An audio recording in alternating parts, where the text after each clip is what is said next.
পাপ আপনি দেখতে পেয়েছেন, দেখার সাথে সাথে আপনি এটি কপি করে ফেসবুকে ছেড়ে দিয়েছেন। এমন একটি কাজ আপনি করেছেন যে কাজের দ্বারা আপনার আমলগুলো ধ্বংস নষ্ট হয়ে যাচ্ছে।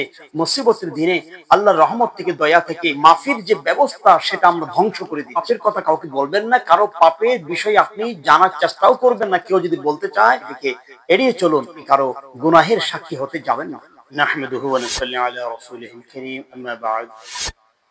قال الله تعالى عز وجل: أعوذ بالله من الشيطان الرجيم، بسم الله الرحمن الرحيم. يا أيها الذين آمنوا اجتنبوا كثيرا من الظن إن بعض الظن إثم ولا تجسسوا ولا يغتب بعضكم بعضا. قال رسول الله صلى الله تعالى عليه وسلم: من ستر مسلما ستره الله في الدنيا والآخرة، أو كما قال النبي عليه الصلاة والسلام. صدق الله المولانا العظيم وصدق رسوله النبي الحبيب الكريم، ونحن على ذلك من الشاهدين والشاكرين، والحمد لله رب العالمين. ربي صلي وسلم وبارك عليه. السلام عليكم ورحمة الله وبركاته. প্রিয় কালচক্র 24 ইসলামিক লেকচারে সম্মানিত দর্শকবৃন্দ, দূরে কাছে দেশ ও দেশের বাইরে যে যেখান থেকে আমাদের সাথে রয়েছেন, সকলের প্রতি ধন্যবাদ ও মোবারকবাদ। পবিত্র কোরআনে পাক থেকে রাতের 12 নম্বর আয়াতে কারিমা থেকে তেলাওয়াত করেছি। 7 আসমান নয়, সিদরাতুল মুনতাহা নয়, আল্লাহ তাআলার আরশ আজিমের চেয়েও একজন ইমানদারের মূল্য আল্লাহ তাআলার কাছে অনেক অনেক গুণ বেশি। সুবহানাল্লাহ। ইমানদারের এতটাই মূল্য, এতটাই মর্যাদা পরওয়ারদিগারে আলমের কাছে, ইমানদারকে জান্নাত থেকে অনেক বেশি মর্যাদা দিয়েছেন। যারা জ্ঞানী, নিশ্চয় যারা ওই ঈমানকে লালন করেছে, তারা কখনো পৃথিবীর মধ্যে কোনো কিছুর বিনিময়ে ঈমানকে সে বিকৃত করবে না। এত দামি একজন ঈমানদার, সেই ঈমানদারের নেক আমলগুলো রক্ষা করার যে ইলম, ওই ইলম ঈমানদার অর্জন করার তার জন্য ফরজ।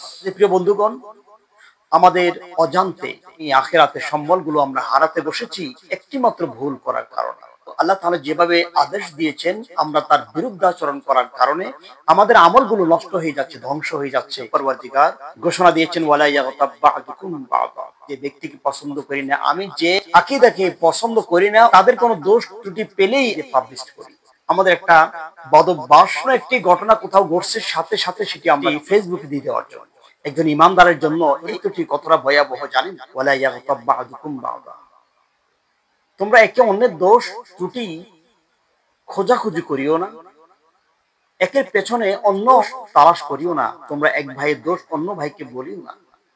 রাসূল সাল্লাল্লাহু আলাইহি সাল্লাম বলেছেন, আবু হুরায়রা রাদিয়াল্লাহু তাআলা বলেন, আমি রাসূল পাক সাল্লাল্লাহু আলাইহি সাল্লামের জবান থেকে শুনেছি, এক মুসলমান অন্য মুসলমানের ভাই, কোন মুসলমান যদি অন্য কোন মুসলমানের একটি প্রয়োজন মিটানোর জন্য যদি চেষ্টাও করে, এর আগেই ওই ব্যক্তি তার প্রয়োজনটি, তার জরুরতটি মিটিয়ে নিল, আল্লাহ তাআলার হাবিব বলেন, ওই ব্যক্তির একটি প্রয়োজন আল্লাহ তাআলা গায়বী মদদ দিয়ে আল্লাহ নিজে তার একটি প্রয়োজন মিটাই দেয়। রাসূলুল্লাহ সাল্লাল্লাহু আলাইহি ওয়াসাল্লাম বলেছেন, কোন ব্যক্তি যদি অন্য কোন মুসলমানের একটি উপকার করে দিল, একটি কাজ তার সে সম্পাদন করে দিল, আল্লাহ তাআলা নিজেই ওই বান্দার একটি উপকার করে দেয়। হাবিব আরো বলেছেন, এক ভাই অপর ভাইয়ের যদি দোষ ত্রুটি যদি ঢেকে রাখে, এক মুসলমান অন্য মুসলমানের দোষ ত্রুটি যদি ঢেকে রাখে, প্রকাশ না করে, আল্লাহ তাআলা দুনিয়া এবং আখিরাতে ওই ব্যক্তির দোষ ঢেকে রাখে, গোপন রাখে। আল্লাহ তাআলা অগণিত মানুষের সামনে তাকে লজ্জিত না করে আল্লাহ সুবহানাহু ওয়া তাআলা ওই বান্দাকে ক্ষমা করে দেন। প্রিয় বন্ধুগণ, অথচ আমরা ফেসবুক ব্যবহারকারীরা আমার আশেপাশে কোনো ঘটনা ঘটার সাথে সাথে আমি সেটি ছবি তুলে ভিডিও করে এটা ছেড়ে দিই। বন্ধু, আপনি যদি ইমানদার হয়ে থাকেন, আপনার আমলগুলো তো নষ্ট হয়ে যাচ্ছে, ধ্বংস হয়ে যাচ্ছে। আল্লাহ তাআলার পক্ষ থেকে অফার হারিয়ে ফেলছেন। যে অর্থ দিয়ে মোবাইল চালাচ্ছেন, সে অর্থ যদি হালাল পথে আপনি আয় করেন, ব্যয় করেছেন কোন পথে, সেই হিসাব আল্লাহর দরবারে আপনাকে দিতে হবে।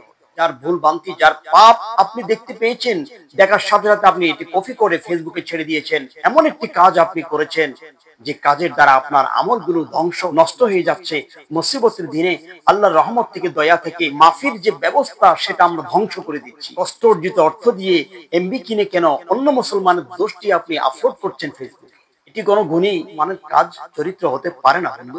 রাসূল সাল্লাল্লাহু আলাইহি ওয়াসাল্লাম বলেছেন, ওই ব্যক্তিকে আল্লাহ তাআলা ক্ষমা করে দিয়েছেন যিনি অপরাধ করেছে, আল্লাহর কাছে তওবা করছে, কিন্তু সেই ব্যক্তি আবার নিজেও যদি মানুষের কাছে যদি বাহাদুরের মতো যদি বলে আমি এই পাপ করেছি, অন্যায় করেছি, আমি অনেক বড় গুনাহগার পাপী, আল্লাহ তাআলা বললেন যতক্ষণ পর্যন্ত সে কাউকে বলেনি সে আমার প্রিয় ছিল, আমিও তাকে ক্ষমা করে দিয়েছি। কি করলে নাকি পুরস্কার, গুনাহ করলে গুনাহের আযাব একমাত্র আল্লাহ তাআলা দিতে পারেন। আপনি কারো কাছে আপনার পাপ স্বীকার করে, অপরাধ স্বীকার করে আপনি ক্ষতিগ্রস্ত হচ্ছেন। নিজের অপরাধ পাপের কথা কাউকে বলবেন না, কারো পাপের বিষয়ে আপনি জানার চেষ্টাও করবেন না। কেউ যদি বলতে চায় এদিকে এড়িয়ে চলুন, কারো গুনাহের সাক্ষী হতে যাবেন না।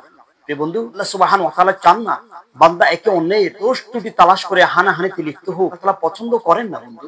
প্রতিশোধ নেওয়ার জন্য আপনি আপনার অনন্ত অসীমকাল আখিরাতকে হারাতে বসছেন, সেটিকে আপনি জানেন। উদারত আহ্বান করবো আমার প্রিয় সোশ্যাল মিডিয়ার বন্ধুদেরকে, যে কোনো ঘটনা চিন্তা করবেন, এই ঘটনাটা কি পোস্ট দেওয়ার দ্বারাই আমার একটি কমেন্ট, একটি লাইক দেওয়া, আমাকে সেটি ভেবে দেখতে হবে। আল্লাহ তাআলা দয়া অনুগ্রহ সেই পথ আপনি ভুলের কারণে বন্ধ করবেন না। অবশ্যই পাপীদেরকে তওবা করার সুযোগ, উত্তপ্ত হওয়ার সুযোগ দেয়। তওবা করা করে আল্লাহ তাআলার বন্ধু হয়ে যেতে পারে, মাহবুব হয়ে যেতে পারে। আমি তার পাপটা প্রচার করে মানুষের কাছে আমি নিজের আমলকে ধ্বংস করে দিলাম, কিন্তু আল্লাহ তাআলা যদি তাকে ক্ষমা করে আল্লাহ তার বন্ধু বানিয়ে নেন, আমার আপনার করার কিছু নেই। বলে অন্যের দোষটা প্রকাশ করা, প্রতিশোধ নেওয়া, অনুমান ভিত্তিক কথা বলা, এগুলো জঘন্যতম অপরাধ। এই অপরাধের শাস্তি এতটা বেশি হবে, আজীবনের বন্দেগী ইবাদত ধ্বংস হয়ে যাওয়া সময়ের ব্যাপার। আল্লাহর হাবিবের একটি মাত্র সুন্নাহ, সব সময় অন্যকে মাপির চোখে দেখেন, অন্যের অপরাধগুলো আপনি ভুলে যান, অন্যের দোষ ত্রুটি তালাশ যদি আপনি না করেন, আল্লাহর হাবিবের সুন্নাহের আমল হয়ে যাবে। একটি সুন্নাহের আমল নাজাত আর মুক্তির জন্য ওসিলা হতে পারে। আল্লাহ সুবহানাহু ওয়া তাআলা আমাদের প্রত্যেককে ঈমানি জজবা বৃদ্ধি করে দিন, আমরা যেন সংযত হয়ে চলতে পারি, আখিরাতকে স্মরণে রেখে আল্লাহ তাআলার কৃতজ্ঞ বান্দাদের দলের জন্য নিজেকে অন্তর্ভুক্ত করতে পারি। তৌফিক আল্লাহ রব্বুল ইজ্জত আমাদেরকে যেন দান করেন। আজকের জন্য এখানে বিদায় নিচ্ছি। অন্য সময় অন্য কোনো ইসলামী সুসংবাদ নিয়ে আবার দেখা হবে। ততক্ষণ পর্যন্ত ভালো থাকবেন, সুস্থ থাকবেন। আল্লাহ হাফেজ।